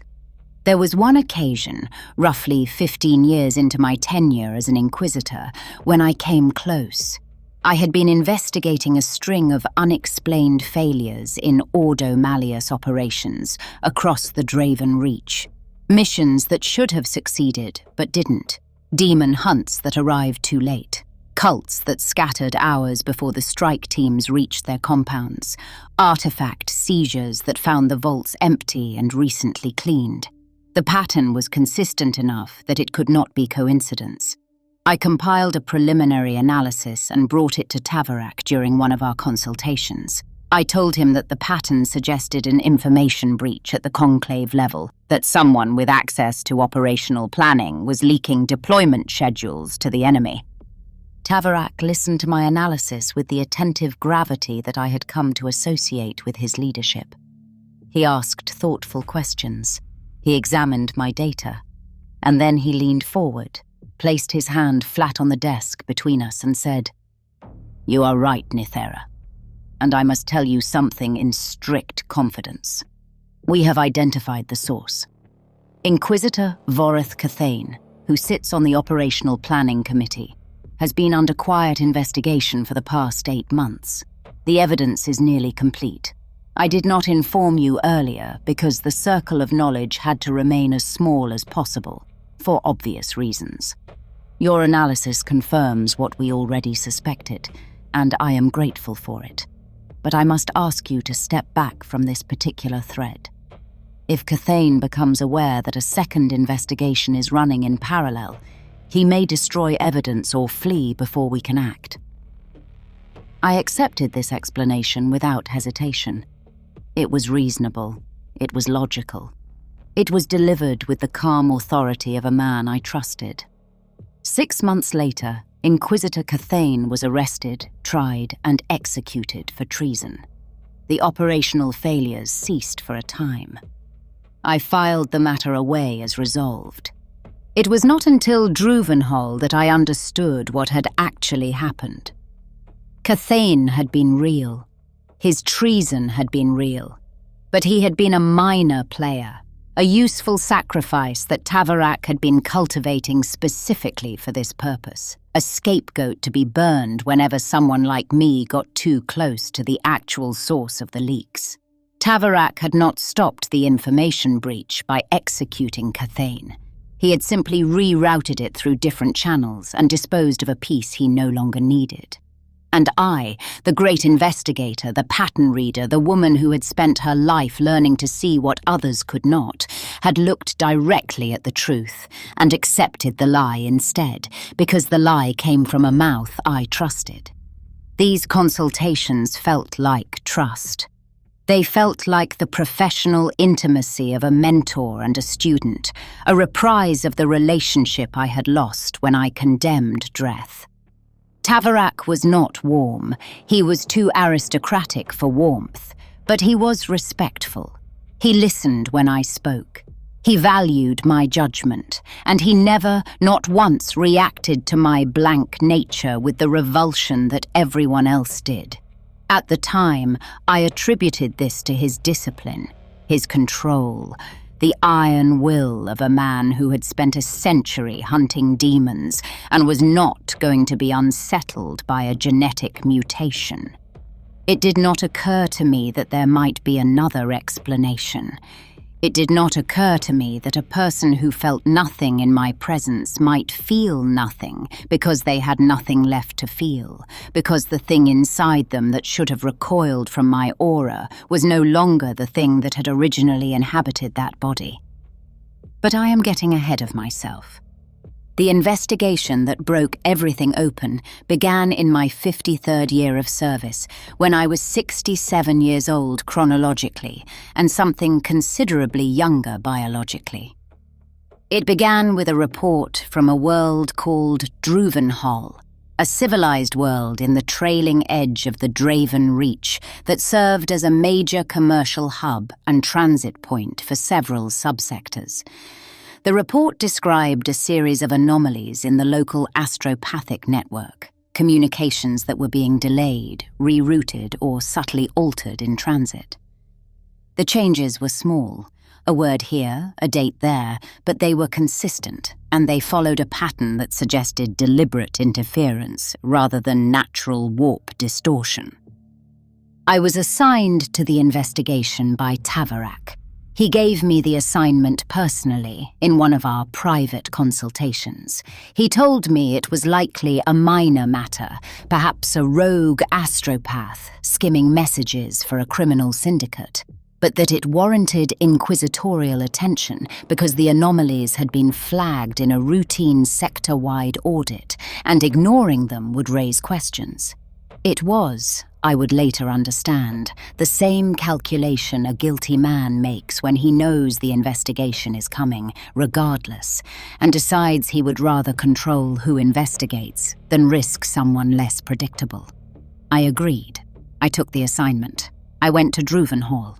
What I found there was not a rogue astropath. The astropathic choir on Druvenhal confirmed the anomalies. Messages were being altered, but not at the local end. The alterations were occurring in transit during the warp-based transmission itself, which meant something in the immaterium was intercepting and modifying astropathic signals. The alterations were subtle, targeted, and precise. Specific edits to specific messages, changing details that would redirect resources, alter schedules, and modify the decision-making of the recipients. All of the altered messages were destined for inquisitorial personnel investigating chaos activity in the Draven Reach. Someone was using the astropathic network to blind the Inquisition, and they were doing it with a precision that indicated detailed knowledge of inquisitorial operations and deployment schedules. This knowledge could only come from within the Inquisition itself. I spent 4 months on Druvenhal building the picture. Ashar helped, her pattern recognition abilities turning the ocean of data into navigable currents. Nythera provided security and the particular kind of blunt force investigation that involves kicking down doors and asking questions with a bolt pistol in hand. Slowly, painstakingly, we traced the altered communications back to their point of origin, the point in the astropathic network where the modifications were being injected. It was not a physical location. It was a specific relay protocol, a set of astropathic routing codes that directed messages through particular choir nodes during transmission, nodes where the messages would pass through a section of warp space that was, for lack of a better term, inhabited. Something was sitting in the warp along that communication route, something intelligent and patient, and it was reading and editing every message that passed through its domain. The routing codes that directed messages through this compromised pathway had been issued by the Draven Reach Conclave. They bore the authorization of the Conclave's communications office, which was overseen by the Conclave's administrative apparatus, which reported directly to Inquisitor Lord Gelin Tavarak. I would like to tell you that this revelation hit me like a thunderbolt, that I staggered, that I felt betrayal, that some deep well of outrage opened inside me and propelled me toward immediate action. But the truth is simpler and uglier. I sat in my quarters on Druvenhal, looking at the data on my screen, and I felt the same thing I had felt when I stood in Dreth's hidden chamber on Vorenthas. Clarity. The cold, clean, emotionless clarity of a pattern completing itself, of scattered data points resolving into a coherent image. Tavarak was compromised. The head of the Conclave, the man who had granted me my rosette, who had guided my career, who had assigned me to every investigation I had conducted for the past 30 years, was working for the enemy. Not unwillingly, not through subtle corruption or gradual erosion of principles, but deliberately, knowingly, with the kind of calculated precision that only a fully aware and fully committed servant of the ruinous powers could achieve. The routing codes had been in place for decades. The compromised astropathic pathways had been established years before I was elevated to Inquisitor, which meant that Tavarak had been corrupted for at least that long, possibly longer, possibly much longer, possibly longer than I had been alive. And then the second realization hit me. The one that was worse than the first, worse than the betrayal, worse than the revelation that the institution I had served with absolute faith was rotten at its core.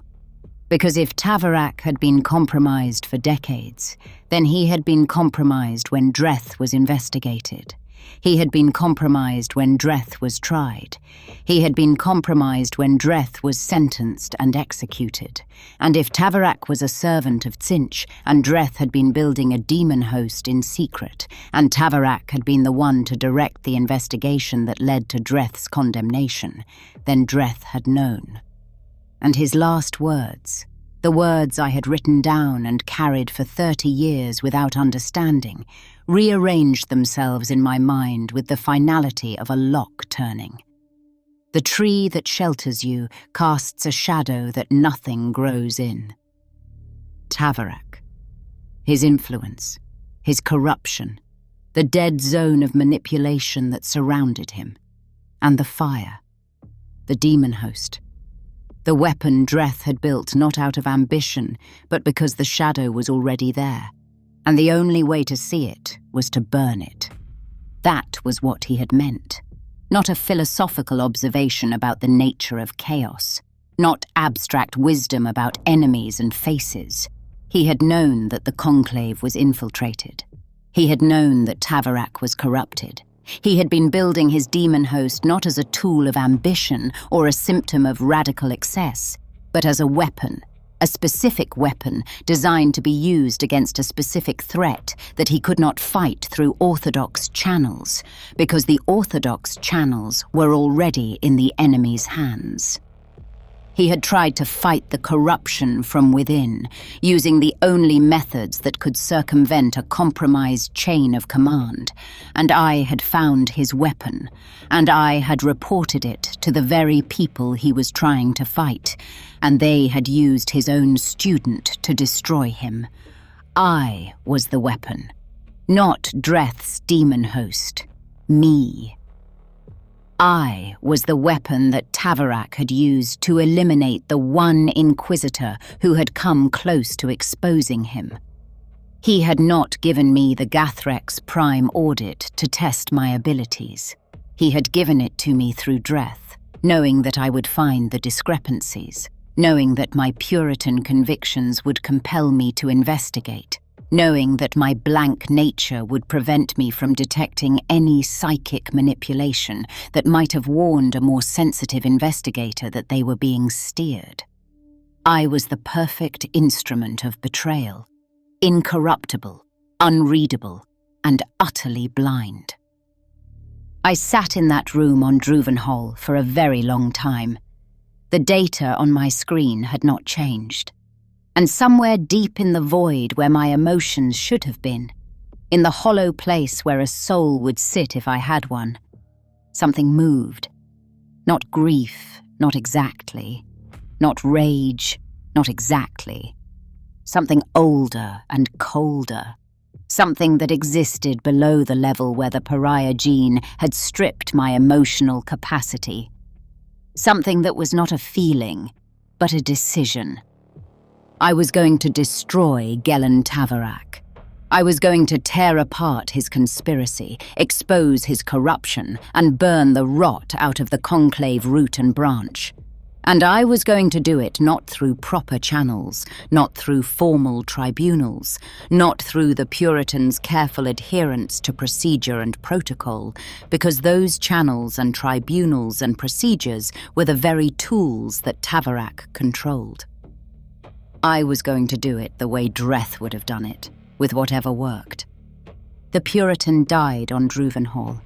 She died in a quiet room, looking at a screen, surrounded by data that proved that everything she had believed for 30 years was a lie.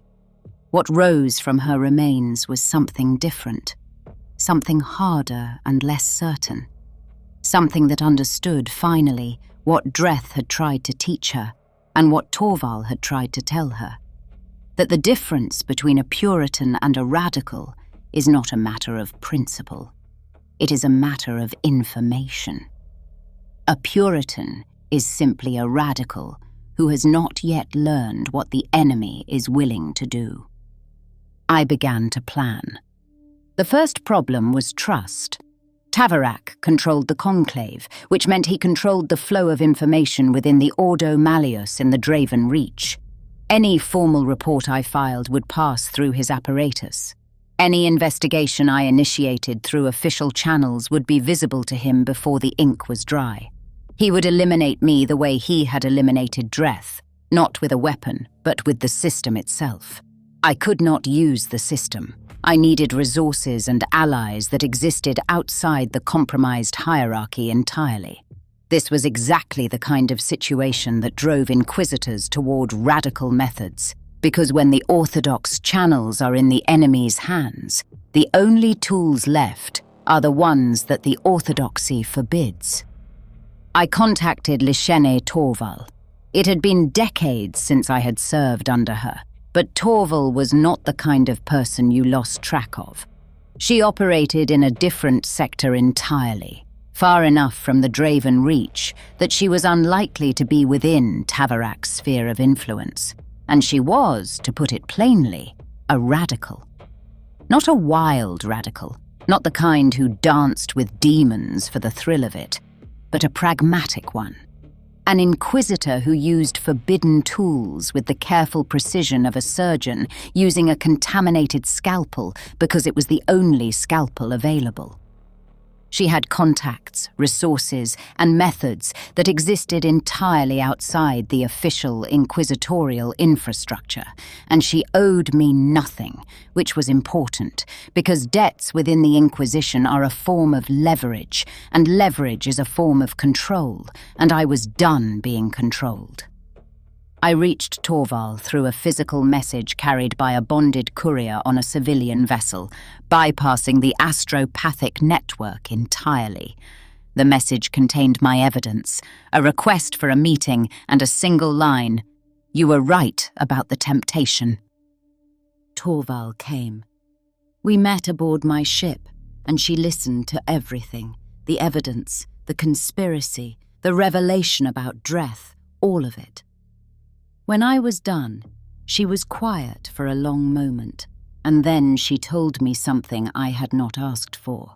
40 years earlier, before I had even been born, she had brought charges against an Ordo Hereticus Inquisitor she suspected of harboring exactly the kind of symbiotic Tzeentchian corruption that Tavarak had cultivated. The charges had been dismissed by a conclave that, in retrospect, had almost certainly contained at least one of his protectors. The accused Inquisitor had died of natural causes 6 years later, conveniently before any further investigation could be reopened. Torvald had spent the 4 decades since assembling private intelligence on what she called the symbiote network, and finding consistently that every time she got close enough to act, the institutional weight moved against her. She had not helped me out of friendship or out of radical solidarity. She had helped me because I was the first investigator she had encountered in 40 years who had proof. And because a blank was the only kind of agent the network had no reliable way to corrupt. When I had finished telling her what I knew, she had finished telling me that she would have spent her own life to put a knife in Tavarak's throat. The fact that I was offering her a cleaner instrument was, in her words, the closest thing to a gift the Inquisition had ever given her. She said only this aloud. "You know what you are asking me to help you do. Assassinate an Inquisitor Lord, without authorization, without a tribunal. If we fail, we will be declared excommunicate traitoris. If we succeed, probably the same." I said yes. She said, "Good. Then we understand each other." It took us 9 months to prepare. Torvald brought resources I did not ask about. She brought specialists in infiltration and violence who worked for the Inquisition the way a knife works for its wielder, without asking what it is cutting. And she brought a null rod amplifier, a device of uncertain provenance, possibly Xenos in origin, that could enhance a blank's natural null field to several times its normal radius and intensity. With the amplifier, any warp-based phenomenon within 40 meters of me would collapse. Any demon would be driven screaming back into the immaterium. The device was, by every standard of inquisitorial law, a prohibited Xenos artifact. I took it. I took it because Dreth would have taken it. I took it because the orthodox methods had failed, because the system was compromised, because the only way to fight an enemy that had infiltrated the machinery of justice was to step outside that machinery entirely. I took it because it was necessary. And if that reasoning sounds familiar, if it sounds like the same argument that Dreth made and I rejected, if it sounds like the radical's eternal justification for crossing lines that should not be crossed, then you are paying attention, and you understand why this testimony is not a triumph. It is a confession. We struck on the night of the Conclave's annual convocation, when every Inquisitor of standing gathered aboard the Vigilance Eternal. Tavarak would be surrounded by his allies, but also by witnesses, and witnesses are a weapon that cuts both ways. I arrived in my official capacity with my retinue plus 4 of Torvald's operatives under false identities. The null rod amplifier was disguised as a piece of standard inquisitorial counter-warp equipment, papered with a forged authorization that Torvald's people had backdated through 3 administrative archives and concealed against my sternum, where my blank aura masked any residual warp signature from psychic scanning. Physical scans showed only what the false manifest claimed it should, a permitted device. The amplifier's Xenos heart was buried under 3 layers of Imperial casing, and no one on the station had reason to look closer than the seal. The plan was simple. Confront Tavarak in the formal session, present my evidence, and when he inevitably reached for his warp-born defenses, activate the amplifier and strip him bare in front of 60 Inquisitors. The risk was enormous.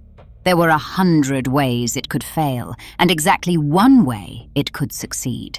So, of course, nothing went perfectly. I stood in the convocation chamber, Tavarak seated on the Lord Inquisitor's throne above me, the chamber full, every seat occupied. I waited until the formal business was concluded. I waited until Tavarak called for any matters of record to be raised. And then I stood up, and I walked to the center of the chamber, and I said his name. Inquisitor Lord Tavarak. The room went quiet. Not the ordinary quiet of attention, but the deep vibrating silence of predators sensing that something has changed in the air. I bring charges of excommunicate traitoris against you. High heresy. Conspiracy with the ruinous powers. Specifically, knowing and willing service to the chaos god Tzeentch, the architect of fate, for a period of not less than 5 decades. I bring evidence of the deliberate compromise of the Draven Reach astropathic network for the purpose of misdirecting inquisitorial operations.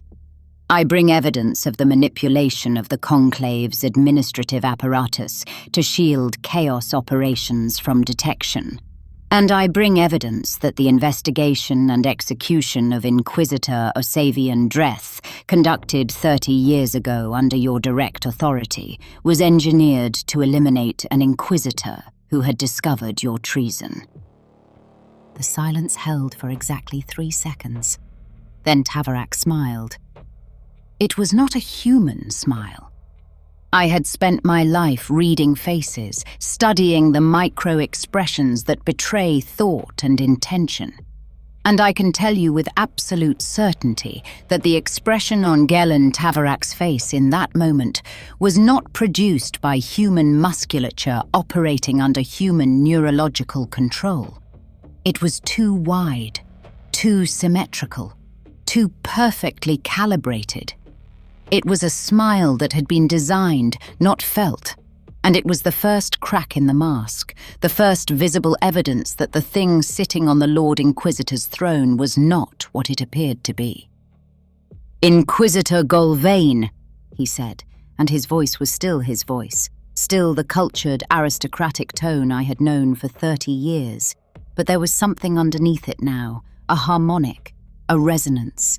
The faintest echo of something that existed in a register that human vocal cords could not produce. You have always been useful, but I confess, I had hoped you would remain useful for somewhat longer. He raised his hand. The air in the chamber changed. The temperature dropped by several degrees in an instant. The banners overhead began to move, not from wind, but from the displacement of reality itself as the warp began to bleed through. Several of the Inquisitors in the tiered seating cried out. Others drew weapons. Tavarak's guards stepped forward, 5 of them, deployed in a half-ring around the throne, the kind of close protection formation that puts trained killers between an Inquisitor Lord and any threat to his person. Their eyes were glowing, a faint, cold blue luminescence that marked them as something other than the mortal soldiers they appeared to be. The convocation chamber was 30 meters across at its widest point, and the throne sat on a raised platform at the far end. I was standing in the center, and the guards were on the dais, outside the effective radius of my natural aura, which without amplification reached perhaps 10 meters in any given direction. Warp energy projectiles fired from beyond that radius would lose intensity as they crossed into the dead zone around me, but they would not lose all of it, and a partially weakened bolt of Tzeentchian sorcery was still a bolt of Tzeentchian sorcery. I reached for the amplifier. It did not activate. The activation stud depressed under my thumb, but the device remained inert, a dead weight against my sternum, and in the half-second it took me to understand that something was wrong. Tavarak's guards opened fire, not with the last weapons they carried openly, but with something else, something that came from their hands, bolts of blue-white energy that shrieked through the air and detonated against the floor where I had been standing. I was already moving, because Hethiah had taught me to move before I understood why, and the first bolt missed me by a hand's breadth. The second did not miss Brannock. It struck the servitor in the chest, and he came apart, 2 meters of metal and muscle simply ceasing to cohere, scattering across the convocation floor in a rain of components. Torvald's operatives returned fire from their positions in the gallery. 2 of Tavarac's guards went down. The chamber erupted into pandemonium, inquisitors overturning benches, drawing weapons, shouting orders that no one was listening to. Most did not fire. They had been ambushed by their own Lord Inquisitor inside the most secure chamber in the sector, and the question of whom to shoot was not a question that veteran demon hunters could answer in the half-second they were given to answer it. The ones who hesitated longest were the Puritans, who could not yet reconcile what their eyes were seeing with what their faith required them to see. I hit the activation stud again. Nothing. The amplifier was dead or blocked, or the thing on the throne had anticipated this and prepared a countermeasure, and I was standing in the middle of a firefight without the one tool I had built my entire plan around. Tavarac was standing now, rising from his throne, and the air around him was thickening, darkening, the warp pouring through him like water through a broken dam, and his mouth was open, and the sound coming out of it was not a word, but a frequency, a vibration that made the bones of my skull resonate and my vision blur. Hether hit me from the side. He tackled me behind a stone bench just as a third bolt of warp energy screamed through the space where my head had been. He was bleeding, a deep gash across his forehead where a piece of shrapnel from Brannock's destruction had caught him, and his eyes were wild, not with fear, but with the focused intensity of a man who has been in enough firefights to know when one is going badly. "The device," I said. "I know," he said. He checked the magazine of his bolt pistol, snapped it back in, and his eyes met mine for a fraction of a second. "I will buy you time. Fix it." Before I could respond, he was on his feet and moving, not toward cover, but toward the guards, toward the warp bolts, toward the thing that was wearing Tavarac's face and pouring darkness into the chamber. He was sprinting away from me, out of the range of even my natural null aura, into the open ground where the warp bled freely. He fired as he ran, bolt pistol cracking in controlled pairs the way he had always fired, precise, economical, every round aimed. He killed the third guard with a shot through the eye. He killed the fourth by closing to point-blank range and putting 2 rounds into the thing's chest before it could bring its hands up. And then the 5th guard, the last one, the one whose eyes were burning brightest, turned toward him and spoke a word that was not a word, and Hether stopped running. He stood in the middle of the chamber floor, his bolt pistol still raised, his finger still on the trigger, and his body began to smoke. Not burn. Smoke, as if the moisture in his tissues was being converted to vapor from the inside. And the expression on his face, the last expression I ever saw on the face of the only person who had ever sat with me in comfortable silence, was not pain and not fear. It was annoyance. The deep, terminal irritation of a man who had known this was a possibility and was simply angry that it had happened before he finished his job. He fell. He did not get up. I tore the casing off the amplifier with my fingernails. The device was not malfunctioned. It was warded. Someone, something, had inscribed a micro-sigil onto the activation circuit, a tiny, almost invisible mark of Tzeentchian sorcery designed to suppress the function of any device that drew on the disruption of warp energy. The agent who placed it had not needed to know what was under the Imperial casing. They had only needed to know that whatever was under the casing was important enough to me that I had brought it into the chamber, and that suppressing warp disruption functions in general was likely to disable it. The sigil was small, no larger than a thumbnail, the kind of thing that could be inscribed in seconds by a finger dipped in the right oil. It must have been placed during transit, or during the hours aboard the station before the convocation, by an agent I had not detected. A sleeper who needed only proximity to my luggage and a moment unobserved. In my amplified null field, the sigil would have been meaningless. But the null field came from the amplifier, and the sigil was on the amplifier, a beautiful piece of circular logic, the kind of trap that only a servant of the god of schemes would think to set.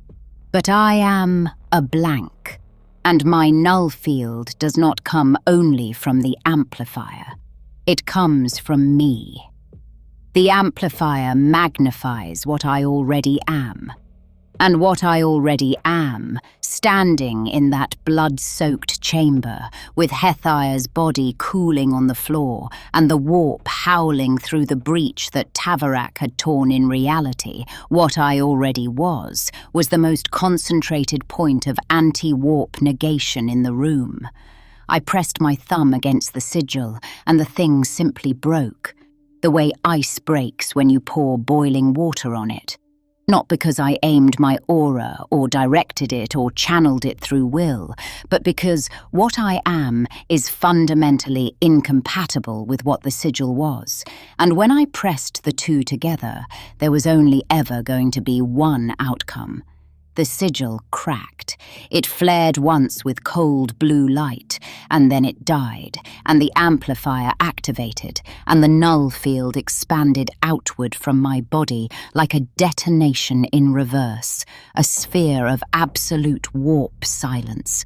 Not the absence of sound, but the absence of every immaterial echo, every psychic vibration, every thread of energy that bled in from the other side of reality. Within that radius, the warp itself simply stopped existing.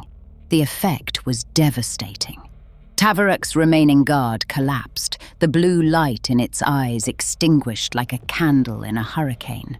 Psychers in the audience screamed and clutched their heads as their connection to the warp was severed with surgical violence. Several fell unconscious. The warp bleed that had been flooding the chamber evaporated, the darkness retreating, the temperature normalizing, reality reasserting itself with the almost audible snap of a dislocated joint being forced back into its socket. And Tavarak himself, the Lord Inquisitor, the silver-haired patrician, the pillar of puritanical orthodoxy who had presided over the Draven Reach Conclave for nearly a century, he began to come apart. It was not dramatic in the way you might imagine. There was no explosion of warp fire, no manifestation of a greater demon, no cinematic transformation from man to monster. It was slower than that, and quieter, and in some ways more terrible. The null field stripped away the layers of psychic concealment that had hidden his true nature, and what was revealed was not a demon wearing a man's skin, but a man whose skin was no longer entirely his own. His face shifted subtly, the bone structure adjusting, the proportions changing, the features flowing like wax near a flame. His eyes changed color, cycling through shades that did not exist in the visible spectrum. His pupils contracting to vertical slits and then expanding to fill the entire iris before collapsing back to something approximately human. The ward sigils that had been tattooed beneath his clothing, invisible until now, flared with light and then burned out, the protective sorcery that had maintained his disguise failing one layer at a time as my amplified null field tore it to pieces. He was not possessed. That was the detail that made it worse. A possessed man could be pitied, could be seen as a victim. Tavarak had not been taken by a demon. He had invited something in, gradually over decades, trading pieces of himself for power and knowledge and the ability to manipulate fate in ways that no human mind could achieve unaided. He was not a host. He was a collaborator, a willing partner in a symbiotic relationship with something from the deep warp. And the partnership had rewritten his biology at a fundamental level. blending human and warp-spawned matter into something that was neither one nor the other. Within the annihilating radius of my null field, that hybrid biology could not sustain itself. The warp components of his body began to fail, to dissolve, to come apart at the molecular level. He did not scream. Even at the end, even as the thing he had become began to disintegrate, Gelen Tavarak did not scream. He looked at me with eyes that were changing color faster than I could track, and he said in a voice that was already becoming something other than a voice, "You think this changes anything. You think you have won something, but you have not. The architect does not plan in decades, Golvane. He plans in millennia. This conclave was one thread in a tapestry that spans the galaxy. Cut it, and another will take its place. Cut that one, and another. You cannot unweave fate with a single act of defiance. You can only choose which thread you become." And then the null field finished its work, and what was left of Inquisitor Lord Gelen Tavarak fell apart, and the chamber was filled with a smell like burnt copper and old stone. And for perhaps 2 seconds, no one in that chamber of 60 Inquisitors moved. 2 seconds is a long time when you are counting. Then the room came back to itself, and it came back the way professional killers come back to a room. Not in stunned silence, but in the controlled, lethal precision of people who have just realized that the worst possible scenario has occurred and is now their problem. 6 Inquisitors converged on the throne with weapons drawn, securing what was left of Tavarak before the warp could reclaim it. Others moved to the unconscious psychers in the gallery, checking pulses and applying counter-warp wards. 2 more had Torval's operatives at gunpoint within 5 seconds of the null field collapsing, and 3 had me. The bolt pistols levelled at my chest belonged to an Inquisitor Castellan and his 2 senior interrogators, none of whom I knew by name and none of whom lowered their weapons. They simply held me there in the centre of the chamber, with Hethera's body 20 meters away and the stain on the floor where Tavarak had been, and they waited for someone of sufficient rank to tell them what to do with me. Up in the gallery, Ashar was already working. She had been recording everything, and within the minute it took for the chamber to be secured, she had compiled and transmitted the evidence package to 3 independent inquisitorial archives outside the sector, on the principle that if the local conclave decided to suppress what had just happened, the wider Ordo would already know about it. It was, in retrospect, the single act that saved my life. The political weight of that distributed evidence made any quiet disposal of me impossible. What followed in the hours immediately after was not arrest in the formal sense. It was something the Inquisition has a word for that does not appear in any public document. I was contained. I surrendered my weapons and the empty casing of the amplifier without being asked. I was escorted to a sealed chamber in the depths of the Vigilance Eternal, a chamber designed to hold rogue psychers, and I sat in it for 19 days while the astropathic relays carried the news outward and Inquisitors from 3 neighbouring sectors arrived to convene the emergency tribunal that would decide whether I had committed an act of justice, an act of treason, or both. I was not interrogated during those days. I was not visited. The chamber had no chronometer and no light source I could control, only a single recessed lumen globe that brightened and dimmed on a schedule I did not set. I spent the time the way I had spent every long enforced silence of my life. I observed, I catalogued, and I waited. Outside the walls of my containment, the Conclave was tearing itself apart. Half its membership was under investigation for possible complicity in Tavarak's conspiracy. A quarter of its operations were suspended pending review. The astropathic network of the entire sector had to be rebuilt from scratch. It took years. It is, in some ways, still ongoing. Ashar stayed with me for another 11 years after Tavarak. She did not leave because she stopped being loyal. She left because she had finally come to a settled understanding that what we had become after Tavarak was a thing she did not wish to spend the rest of her life cataloguing.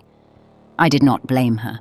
I requisitioned her a comfortable posting on a quiet world and a stipend that would outlast me, and we parted without ceremony, which was the way Ashar preferred to do everything. She is, as far as I know, still alive, and still has not opened the letter I left with her instructions on what to do if I stopped sending the annual confirmation that I was.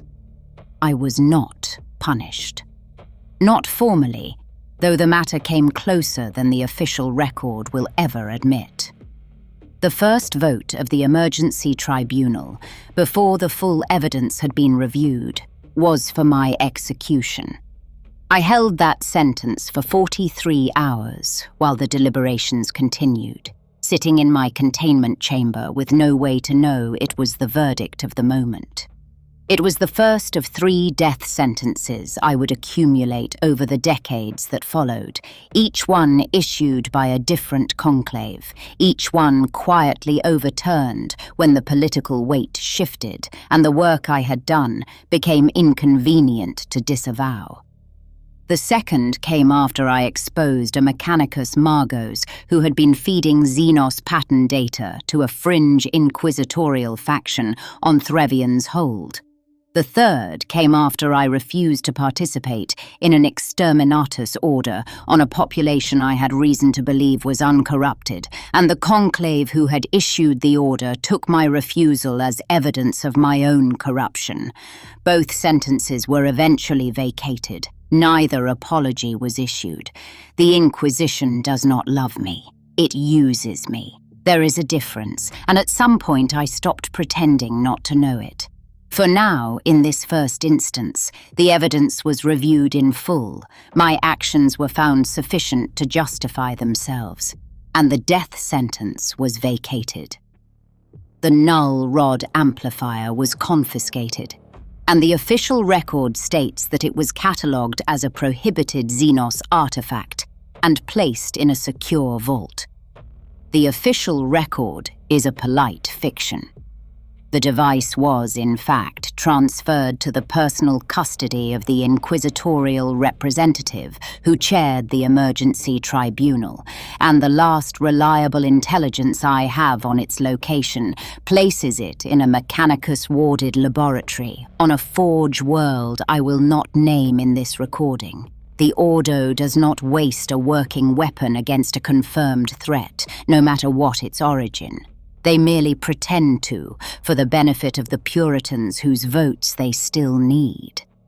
I was formally censured for possessing it, but the censure was administrative rather than punitive, a slap on the wrist that everyone involved understood was a political gesture rather than a genuine sanction.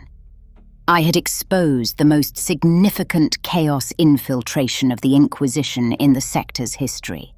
The institutional embarrassment of admitting that their Lord Inquisitor had been a servant of Tzinch for decades was far greater than the embarrassment of acknowledging that the Inquisitor who exposed him had used a prohibited artifact to do it.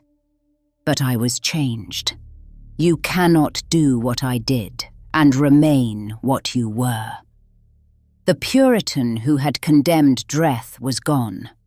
The radical who had destroyed Tavarak had taken her place, and the radical understood something that the Puritan never had, that the line between orthodoxy and heresy is not a wall.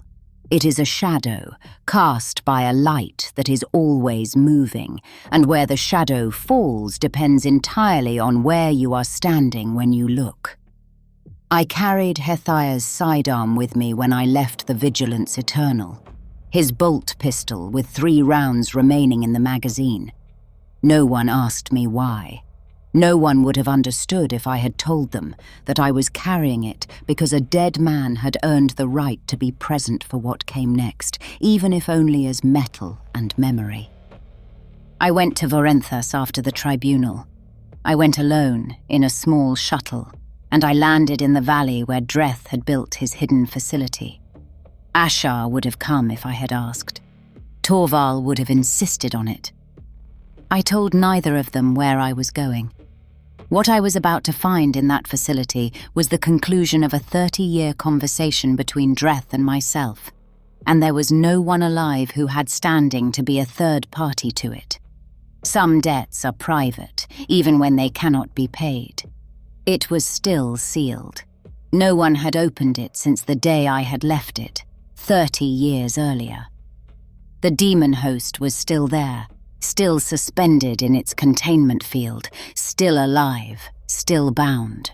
30 years in agony, waiting for a master who would never return. But this time, I did not simply stand and look. This time, I searched the facility. I went through every room, every storage compartment, every data terminal. Dreth had been thorough. He was always thorough, and he had left records. Encrypted, layered behind security protocols that took me 3 days to break. But there. Research notes, operational plans, intelligence assessments dating back decades, painstakingly compiled, cross-referenced, annotated in Dreth's precise hand. He had known about Tavarak. He had identified the corruption at least 10 years before I found the ward plate shipment. He had mapped the conspiracy, traced the compromised astropathic routes, identified the scapegoats that Tavarak kept ready to sacrifice. He had done everything that I would later do on Druvenhal, except he had done it a generation earlier. And he had understood that the evidence alone would not be enough, because the evidence had to be presented to a conclave that was already in the enemy's hands. So, he had built a weapon. Not a general-purpose tool, not a radical's indulgence. A specific countermeasure designed for a specific threat. The demon bound inside the host was a Tzinchian entity, a creature of the same warp lineage as the thing that had symbiosed with Tavarak, and it had been bound with rituals specifically engineered to create a sympathetic resonance with that lineage. A resonance that could be weaponized to unravel exactly the kind of deep tissue warp corruption that Tavarak had undergone. It was not a blunt instrument. It was a surgical tool, built by a man who understood his enemy down to the molecular level and had spent years crafting the precise instrument needed to destroy him. If Dreth had been allowed to finish his work, to deploy the demon host against Tavarak, the conspiracy would have been broken 3 decades earlier. All those years of misdirected operations, of chaos cults operating undercover, of good inquisitors chasing shadows while the real enemy sat on a throne above them. All those wasted years, and Hethair and Dreth himself, and everyone else who had died because the orthodox methods had failed, and the one man who tried something different had been stopped by his own student. I sat in Dreth's chair, in his underground study, surrounded by his notes, and I read his final entry. It was dated 3 weeks before I found the facility, 3 weeks before I reported him. It read, "She is close. My contacts in the shipping registries report a query against the Vorenthas manifest from Hestevar III. She will follow it. She will find the host, and she will do what she believes is right, because I trained her to believe that right and lawful are the same thing, and I did not have time to teach her that they are not. Tavarak will use her against me. This was always the likely outcome. I accept it. The host remains. The binding is stable. If she survives long enough to understand what I could not explain, the weapon will be here. I have done what I could. The rest is hers." He had known. He had known I was coming. He had known what I would do, and he had accepted it, because the alternative was to tell me the truth and watch Tavarak destroy us both before the weapon was ready. He had chosen to die so that the weapon would survive, betting everything on the possibility that one day I would come back and understand. I did not destroy the demon host. I sealed the facility behind me and I left. The daemon host is still there, still bound, still waiting. Tavarak's last words echo in my memory as often as Dreth's. The architect does not plan in decades, he plans in millennia. One thread cut and another takes its place. And Tavarak was right about that much at least. The thread I cut was one among thousands. The conspiracy did not end with his death. It simply retreated, reorganized, and continued. And the weapon that Dreth built, the weapon that could target specifically the kind of symbiotic Tsinchian corruption that I know now, is threaded through the Inquisition far deeper than a single conclave in a single sector. That weapon is still waiting for someone to use it. They tell you that the Inquisition demands sacrifice. They tell you that the price of vigilance is eternal, that the war against chaos requires the total commitment of everything you are and everything you have. This is true, but it is not the whole truth. The whole truth is that the Inquisition also demands that you sacrifice the certainty that you are doing the right thing.